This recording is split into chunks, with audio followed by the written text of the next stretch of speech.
দেখতে দেখতে হায়াত শেষ। ছেলেরা আমার, দেখতে দেখতে জীবন শেষ হয়ে যাবে। দোস্ত আমার, আল্লাহকুমুত তাকাসুর হাত্তা যুরতুমুল মাকাবির। আল্লাহ বলে, হায় বান্দা, দুনিয়া বাড়ানোর নেশা তোমাদেরকে ডুবাইয়া দিল, আখিরাত ভুলাইয়া দিল। এরই মাঝে একদিন কবরস্থানেই পৌঁছে গেলাম। হাত্তা যুরতুমুল মাকাবির, একদিন কবরস্থানে পৌঁছে গেল। এ খাটের বানানি শেষ হইছে না, তুমি কবরে। সোফা শেষ হয় নাই, দোতলার ছাদ ঢালাই হয় নাই, তিনতলা শেষ হয় নাই, এরই মাঝে তুমি কবর। কত স্বপ্ন, কত পরিকল্পনা, বাড়ি গাড়ি নারী সব রেখে একদিন অমীমাংসিত রেখা, অপূর্ণ রেখেই তুমি একদিন কবরে চলে আসবা। অথচ আখিরাতের কিছুই করলা না, দুনিয়াও শেষ করতে পারলা না। আহা বান্দা, করলাটা কি? আহা বন্ধু, কি করল, কি করল? ছেলেরা বলো, এত নারী দেখে কি হবে শেষ পর্যন্ত? ভাইয়া, সারাদিন তোমরা যারা নারী ছবি, মোবাইল, অশ্লীল দৃশ্য দেখে শেষ পর্যন্ত কখন থামবা? প্রিয় ভাই আমার, কোন দিন থামবা? কোন দিন থামবা? তোমার কি কোনোদিন রাত ভোর হবে না? তোমার কি যৌবন শেষ হবে না? তোমার 18 বছর 20 বছরের হায়াত, এটা কি কোনোদিন আর 40 বছর হবে না? একদিন তোমার চোখের পাওয়ার কমে যাবে, একদিন কোমরের ব্যথা বাইরে যাবে, একদিন তোমারও শরীরের সমস্ত অঙ্গ প্রত্যঙ্গে দুর্বলতা চলে আসবে। খুব দ্রুত, খুব দ্রুত। আল্লাহ তাআলা বলেন, সুম্মা নুখরিজুকুম তিফলা ওয়া নুকিররু ফিল আরহামি মা নাশাউ ইলা আজালিন মুসাম্মা। আমি মায়ের পেটে সন্তানকে একটি নির্দিষ্ট সময় পর্যন্ত রাখি। সুম্মা নুখরিজুকুম তিফলান, অতঃপর আমি আল্লাহ শিশু, এক বাচ্চা হিসাবে মায়ের পেট থেকে বের করে আনি। এরপরে সুম্মা লিতাবলুগু আশুদ্দাকুম, এরপরে সেই বাচ্চাটা তোমরা ধীরে ধীরে শক্তি সামর্থ্যবান হতে থাকো, মানে আস্তে আস্তে কিশোর, তরুণ, যুবক হইতে থাকে। এই হইতে হইতে আগাইতে আগাইতে এর মধ্যে আমি আরো 2টা কাজ করি। আল্লাহ বলেন, একটা হলো অমিনকুম মান ইউতাওয়াফফা মিন ক্বাবলু, আমি এর মাঝে অনেককে এই কিশোর, তরুণ, যৌবন হতে হতে মৃত্যু দিয়ে দেই। আর অমিনকুম মান ইউরাদ্দু ইলা আরদালিল উমর, আর কাউকে কাউকে আমি একেবারে চূড়ান্ত বৃদ্ধ বয়সে পৌঁছাই। কিন্তু সবাইকে সমান তালে বুড়া বানাই না। তাহলে যদিও হায়াত 60 মনে করো, সবার তো 60 না। প্রিয় বন্ধু, সবার তো 60 না। তোমার যে 60 পর্যন্ত বয়স যাবে তার কি নিশ্চয়তা? তোমার দাদা ঠিক আছে 60 বছর বয়স পাইছে, কিন্তু তুমি যদি না পাও। তোমার বড় আব্বা 90 বছর বাচ্চা ঠিক আছে, তুমি যদি না পাও, তো তওবা করবা কখন? তওবা করবা কখন? ওয়ালাইসাতিত তাওবাতু লিল্লাযিনা ইয়ামালুনা সাইয়্যাত হাত্তা ইযা হাদারা আহাদাহুমুল মাউত ক্বালা ইন্নী তুবতুল আন। আল্লাহ বলেন, ও বান্দা, নাফরমানি করতে করতে যখন চূড়ান্ত মৃত্যু এসে যায়, মালাকুল মউত আজরাইল পৌঁছে যায়, মৃত্যুর গড়গড়া, মানুষের মৃত্যুর পূর্বে শেষ একটা শ্বাস টান উঠে, এই গড়গড়া যখন এসেই যাবে, আল্লাহ বলে, তখন তো সব নাফরমান বান্দাই বলবে, আল্লাহ আমি এখন তওবা করলাম। খোদার কসম, আল্লাহ বলে, ওয়ালাইসাতিত তাওবা, সেই তওবা আমি আল্লাহর কাছে গ্রহণযোগ্য নয়, সেই গ্রহণযোগ্য নয় বান্দা। ওয়ালাইসাতিত তাওবাতু, আমি আল্লাহ তাআলা সেই তওবা গ্রহণ করব না বান্দা। তখন আর ফিরতে পারবা না ভাই আমার, ফিরতে পারবা না। নষ্ট হইও না, চরিত্রহীন হইও না। নারী জীবনের শেষ কথা না। সভ্যতা, অশ্লীলতা, বেহায়াপনা, এটা জীবনের শেষ না। একটা নারী দরকার, এই তো না। নারীর প্রতি আগ্রহ আছে, মহব্বত আছে, আকর্ষণ আছে, ভালো কথা। এটা পূরণের জন্য আল্লাহ তাআলা হালাল স্ত্রী যথোপযুক্ত সময়ে ইন্তজাম করেছে। মোবাইলের আসক্ত ছেলেরে বানায়েন না, বলে পারি না, না মিয়া। অন্ধকারে একাকী প্রয়োজনে গোপনে ছেলের মোবাইল ভাঙ্গা ফেলেন, একদম গুড়া পাউডার বানায় ফেলেন। দেখেন ওই নাফরমান কি করতে পারে, কি করতে পারে। হিম্মত করেন মুসলমান, নাহলে সন্তান মানুষ হবে না। এই মোবাইলের হাতে যারা সন্তানকে ছেড়ে দিচ্ছে, আমি বললাম তো একদিন ফকির হইয়া পথের কাঙ্গাল হইয়া পড়ে থাকবে। 3 বছরের বাচ্চার হাতে দেদারসে মোবাইল দিয়ে দিছে, 4 বছরের, 6 বছরের। কি পরিমাণ পাগল মানুষ! মাতাল কি পরিমাণ বেটা, এত ছোট বাচ্চার হাতে পর্যন্ত মোবাইল দিয়ে যা, তুই নষ্ট হইয়া যা, আমি তোর লাগিয়া সোফা বানাইতেছি, তুই নষ্ট, তুই চরিত্রহীন হইয়া যা, যা তুই মানুষের বেড়ি দেখে শেষ করে দে জীবন, আমি তোর জন্য বিল্ডিং করি।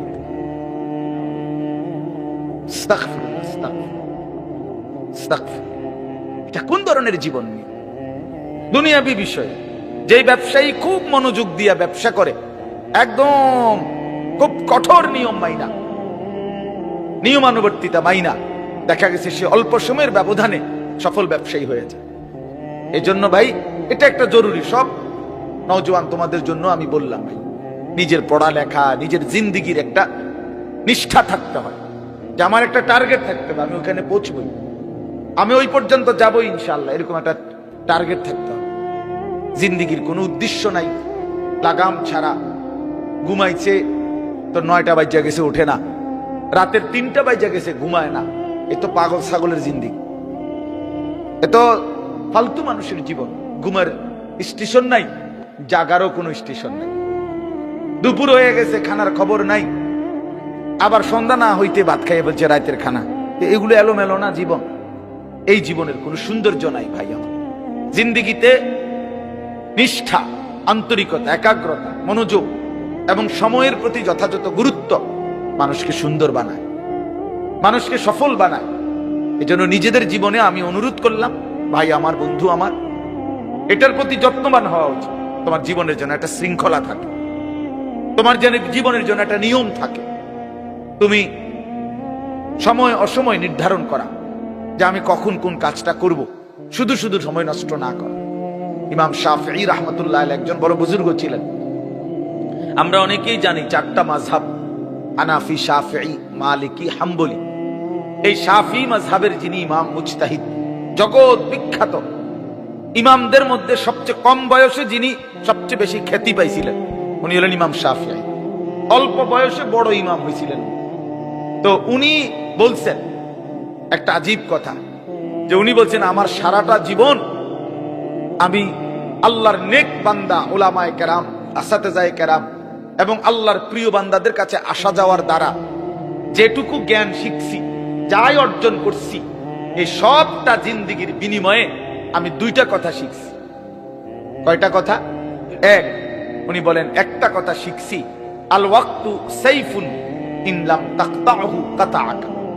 প্রথম কথা আমি শিখছি আমার পুরা জীবনের জ্ঞান অর্জনের মাধ্যমে, সারা জিন্দেগি আল্লাহর প্রিয় বান্দাদের কাছে আসা যাওয়ার মাধ্যমে আমি প্রথম কথা শিখছি যে সময় তরবারির মতো। তিনি বলছেন আল ওয়াক্তু সাইফুন, সময় হলো তরবারির মতো। তুমি যদি সময়কে না কাটো, ইন লাম তাকতাহু, তুমি যদি সময়কে না কাটো, মানে তোমার সময়কে যদি তুমি ভাগ না করো, কাতাআকা, তাহলে সময় তোমাকে কাটতে কাটতে তোমার উপর দিয়ে চলে যাবে। তুমি যদি ভাগ না করো যে ঘুমাইবা কতক্ষণ, নাস্তা করবা কতক্ষণ, বিশ্রাম করবা কতক্ষণ, পড়ালেখা করবা কতক্ষণ, তোমার জীবনের একটা কি থাকতে হবে, সময়ের ভাগ থাকতে হবে। আমার 2 ঘন্টা এইটা, আমার আধা ঘন্টা এইটা, আমার 10 মিনিট এইটা, আমার 1 ঘন্টা এইটা। এই যে এইটারে কয় আর কি কাটা, নিজের সময় কাটা মানে সময়কে ভাগ করা। তিনি বলেন তুমি যদি সময়কে না কাটো, না ভাগ করো, তো দেখবা তোমার উপর দিয়া ঘন্টার পর ঘন্টা জিন্দিগির সময় পার করে চলে যাচ্ছে। আমরা যদি ঘুমাই 10টায়, তো উঠে দেখবো বাজে 6টা, মাঝখান দিয়ে 6 ঘন্টা চলে গেছে, 8 ঘন্টা চলে গেছে। এই জন্য ইমাম শাফি রাহমাতুল্লাহ বলছেন যে প্রত্যেককে বলছে উনি যে নিজের সময়কে ভাগ করা দরকার। আমি ঘুমাবো কতক্ষণ, খাবো কতক্ষণ, নাস্তা করব কতক্ষণ, বিশ্রাম করব কতক্ষণ। এটা যাদের না থাকে তাদের জীবনের সৌন্দর্য হয় না। আমাদের হেফসখানাগুলোতে ভাই, যে কোনো নওজোয়ান এবং বাবাদেরকেও বলি, আপনারা আমাদের হেফসখানায়, যেই কোনো হেফসখানায় গিয়ে এটা দেখেন, ওদের একটা হিসাব করা নাই, রাত্রে কতক্ষণ আগে উঠবে, সবক শুনাই নিতে হবে ফজরের আগে আগে, নাস্তার আগে আগে আমুকতা শুনাইতে, আর 7 সবক শুনাইতে হবে, এরকম একটা নিয়ম আছে। ঘুমাবে কতক্ষণ, বিশ্রাম করবে কতক্ষণ, এই কঠোর সময় নিয়ন্ত্রণ করে যেই মাদ্রাসাগুলো, হেফসখানা, অল্প সময়ের ব্যবধানে এই বাচ্চাটা আল্লাহর কোরআনের হাফেজ হয়ে যায়। আপনি এটা খামখেয়ালি মনে করেন, পাগড়ি দিয়ে লাইছে এত তার 2টা হাফেজ হয়ে গেছে, বিষয়টা এমন না। এই একটা পৃষ্ঠা কোরআন, এক একটা লাইন এই এক একটা ছেলে হাফেজে কোরআন হতে গিয়ে বিশ্বাস করেন কত হাজার বার, লক্ষ বার তাকে এটা বারবার বারবার বারবার করতে হয়েছে, দোহরাইতে হয়েছে। এরপরে আল্লাহ দয়া করে একদিন তার দিলের মধ্যে বসায় দিছে। এটা মালিকের মায়া, এটা মালিকের ইহসান ও কারাম, আল্লাহর ফয়সালা এটা। ইন্না আলাইনা জামআহু ওয়া কুরআনা। আল্লাহ কোরআনে বলছে, বন্ধু আপনি শুধু জিবরাইল নাজিল করিলে কোরআন আপনি শুধু শুনবেন, বাকি অন্তরে বসাইয়া দেওয়া আবার জবানে পড়ার যোগ্যতা আমি আল্লাহর দায়িত্ব। ঠিক কথাই। ইন্না আলাইনা, নিশ্চয়ই আমি আল্লাহর উপরেই দায়িত্ব, জামআহু, অন্তরে সেটাকে একত্রিত করে দেওয়া, ওয়া কুরআনা, আয় তিলাওয়াত, পরবর্তীতে সেটাকে পড়া, তেলাওয়াত করা, শোনানো, এটা আমি আল্লাহর দায়িত্ব। এই জন্য সময়কে ভাগ করা। ভাই আমার, অনেক নওজোয়ান তোমরা, তোমাদের জিন্দেগির সময়ের কোনো আগামাথা নাই। এই যে মোবাইল টিপতেছো, কোনো খবর নাই। এই যে রাত বেজে গেছে 2টা, তোমার চোখে কোনো ঘুম নাই। এই যে বিকাল 3টায় বাইর হইলা বন্ধুদের আড্ডায়। প্রিয় ভাই আমার, এইভাবে বুঝি 8 ঘন্টা 9 ঘন্টা চলে গেছে শুধু আড্ডা। কি কইছো কথা? না একটা দরকারি কথা, না একটা প্রয়োজনীয় কথা, না নিজের পৃথিবীর জন্য কিছু কইলা, না আখিরাতের কিছু। দুনিয়াবিও তো কোনো দরকারি কথা বললা না। যদি পৃথিবী নিয়ে, সমাজ নিয়ে, কত গরিব মানুষ আছে, কত অসহায় মানুষ আছে, কত বিধবা নারী আছে, কত পঙ্গু প্যারালাইজড আছে, কত মানুষ অভাবে কাতরাইতেছে, কত মানুষ কতভাবে বিপদগ্রস্ত আছে। কারো একটু কল্যাণ নিয়ে চিন্তা করো, কারো একটু মঙ্গল ভালো করার ফিকির করো ভাই। তাইলেও তো সময়টা কাটত, তাইলেও তো সময়টা কাটত না। কিছুই হলো না, কিছুই হলো না। ফিকির মানুষকে দামি বানায়, ছোট্ট হোক ফিকির, সামান্য হোক। আমি বলছি কয়েকবারই, গত বছর আগে, 1 বছর আগে, গত বছর 2023 সালের অক্টোবর নভেম্বরের দিকে চট্টগ্রাম সন্দ্বীপে একটা উপজেলা আছে যেটা সাগর পাড়ি দিয়ে যাইতে হয়। দ্বীপ আলাদা, চারদিকেই বঙ্গোপসাগর, শুধু একটা আলাদা দ্বীপ। ওইখানে প্রায় 7-8 লক্ষ মানুষের বসবাস। ওইখানে ওরা 4টা ছেলে, 3-4টা ছেলে নিয়মিত ফজরের নামাজ পড়ে। তো একদিন ফজরের পরে তারা প্রতিদিন সাগরের পারে হাঁটে। তো একদিন তারা বলতেছে, আচ্ছা আমরা যে হাঁটি, এই গত বছর কলেজের ছেলে, মাদ্রাসার না, স্কুল কলেজের ছেলে, আমরা যে সকালবেলায় মর্নিং ওয়ার্ক করি ফজর পড়ে, চলো আমরা একটা কাজ করি, না হাইটা আমরা বন্ধুদেরকে ফজরের জন্য উঠাই। এই কথাটা তাদের মনে আসছে। তা তাইলে কেমনে উঠাইতে পারি? যে 2 ভাবে, একে তো ব্যক্তিগতভাবে ডাকবো, আরেকটা হলো জায়গায় জায়গায় ছোট ছোট ক্যাম্পেইন, মানে ফজরের জন্য গণসংযোগ করব, আমরা একটা ছোট ছোট প্রোগ্রাম করব। ছোট প্রোগ্রাম কি? যে মনে করো কিছু যুবক ভাইকে একত্রিত করে একটা কোরআন তেলাওয়াত, একটা হামদ নাত, ফজরের গুরুত্বের উপরে একটু কথা আর একটু মুনাজাত, এই 4টা কাজ করব। এই ফয়সালা নিয়ে এখন এটা লিখবো, মানে এই যে 4টা কাজ, কোরআন শরীফ তিলাওয়াত, একটা হামদ নাত, ফজরের উপরে একটু গুরুত্ব আর একটা দোয়া, এই কথা এটা লিখবার জন্য তারা বলল যে এটা আমরা লেখা দরকার, নাহলে তো সিদ্ধান্তটা যে আমরা যেটা করবো এখন কাগজ নাই। তারা তো হাঁটতে গেছে সকালবেলা ফজরের পরে। ওই যুবক আমার নিজে শুনাইছে মাহফিলে সবার সামনে। তারপরে বলতেছে, হুজুর আমরা সাগরের পারে হাঁটতে হাঁটতে পরে খুইজা একটা সিগারেটের প্যাকেট এটা পুরে আনিস, নিয়ে ওই প্যাকেটের ভিতরে যে উল্টাই আছে সাদা জায়গা, এইটার মধ্যে কলম দিয়ে লিখছি এই আমগো সিদ্ধান্তটা। এই একটা কাগজ দিয়ে লেখা শুরু করছি। আজকে 1 বছরের মাথায় এবছর তারা ফজরের পরে, এই আমার এরকম রাত্রে যেখানে মাহফিল ছিল ওইখানে, মনে করেন এই প্যান্ডেলে, ওই প্যান্ডেলেই তারা ফজরের পরে তাগো মাহফিল আলাদা ফজর ক্যাম্পেইন। তো এরপরে ফজরের পরে আমি মসজিদে আপনার তাসবিহ পড়ে 10-15 মিনিট বাইরেছি। বললাম যে কই ভাই আপনাকে ওয়াজ কখন? হুজুর আমগরে আর 20টা মিনিট সময় দেন, আমাদের সাথীরা আসতেছে, ছেলেরা। আল্লাহু আকবার। এই আধা ঘন্টার ভিতরে দেখলাম কমপক্ষে 4.5 থেকে 5 হাজার ছেলে ফজরের নামাজ জামাতে পড়ে, সব সাইকেল মাইকেল দিয়া সব আইসা প্যান্ডেল ভইরা গেছে। ফজর বাদ সব কিশোর তরুণ, সব কিশোর। তরুণ নওজোয়ান ছেলে। তাইলে মানুষ কি করতে না পারে? চারটা ছেলের একটু ছোট্ট ফিকিরে, এই কয়েকজনের ফিকিরে তারা বলতেছে যে এখন আমাদের এখানে এই অগণিত ছেলে আলহামদুলিল্লাহ আমাদের উপজেলায় ফজরের নামাজ জামাতে পড়ে। এজন্য ভাই আমার ফিকির ভালো, ফিকির করতে হবে।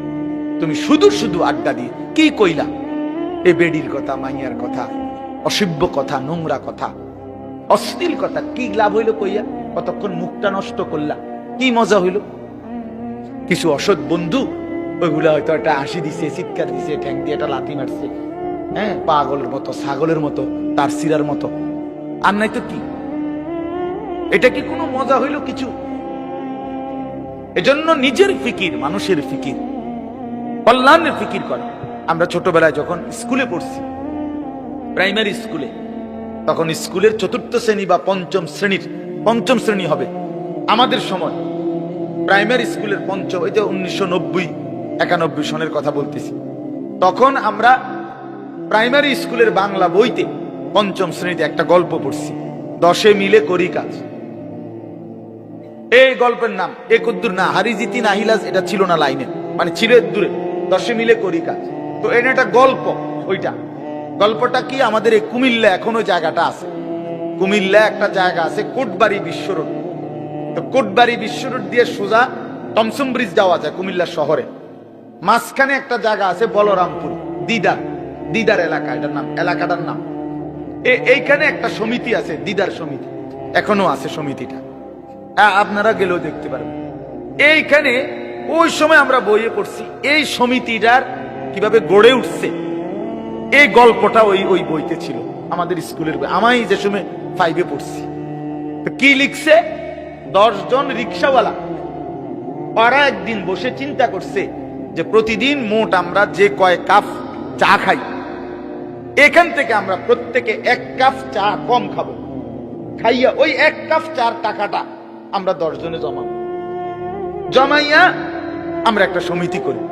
এই সমিতিটাই এই 1 কাপ চা হয়তো কত 25 পয়সা 50 পয়সা, কত আগের কথা না, এরকম ছিল।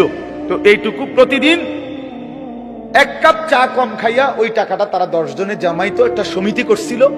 সেই সমিতিটাই দিদার সমিতি, এশিয়া মহাদেশের মধ্যে সবচেয়ে বৃহৎ সমিতি, গোটা বাংলাদেশের না, গোটা এশিয়া মহাদেশের মধ্যে বর্তমানে বিখ্যাত সমিতি। ওই সময় এই গল্প আমরা পড়ছি যে মানুষ 10 মিলে করি কাজ, অর্থাৎ 10 জন রিক্সা ড্রাইভার এই ছোট্ট ফিকিরটুকু করাতে কি বরকত হয়েছে। আমার ভাই, আমার বন্ধু, আমার কথা এটা শেষ এই প্রসঙ্গে। অর্থাৎ আমি এটা বুঝাইতে চাচ্ছি, ইমাম শাফিঈ রাহমাতুল্লাহ আলাইহি বলছে তুমি সময়কে ভাগ করো, তাইলে জিন্দেগি দামি হবে।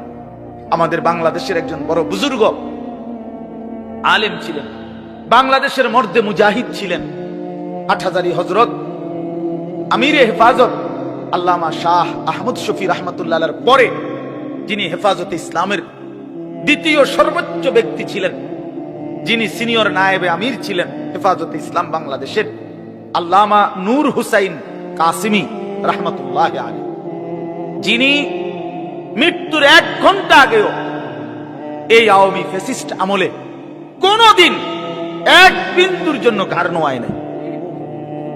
এত সাহসী ছিলেন, এত সাহসী ছিলেন, প্রচন্ড সাহসী ছিলেন হুজুর, একেবারে মাজুর হয়ে গেছেন। তখনও উনি কারো কাছে ঘাড় মাথা নোয়ায় নাই কোনদিন, প্রতিটা অন্যায়ের বিরুদ্ধে উনি কথা বলতেন। তখন উনি একদিন কুমিল্লা অনেক আলেমদের মধ্যে বয়ান করতেছিলেন, আমাদেরকে আলেমদের আলাদা নসিহত। আমাদের কুমিল্লার প্রখ্যাত আলেম আল্লামা মুফতি শামসুল ইসলাম জিলানী দামাত বারাকাতুহুমুল আলিয়ার মাদ্রাসায় আশরাফিয়া, ওই মাদ্রাসায় হুজুরে বয়ান করছে আমাদের আলেমদের জন্য, আমিও ছিলাম বসা। হুজুরে তখন একটা কথা বলছিলেন আমগরে আলেমদেরকে, মাওলানারা নূহ আলাইহিস সালামের হায়াত নিয়ে আসো নাই, হায়াত একদমই অল্প, খুব কাজ করো, বেশি করে করো, আরো করো।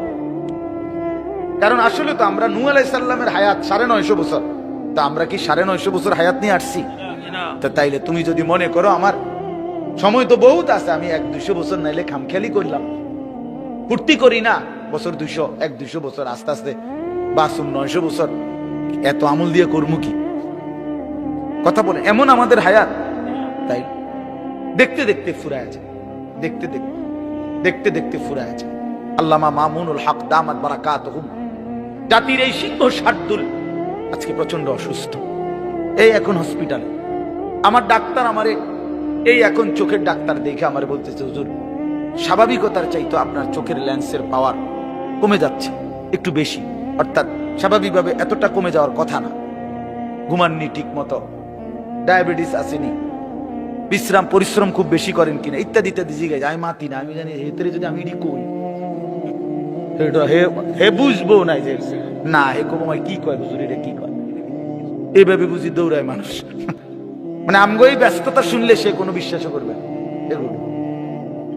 এই জন্য বললাম ভাইয়া, দেখতে দেখতে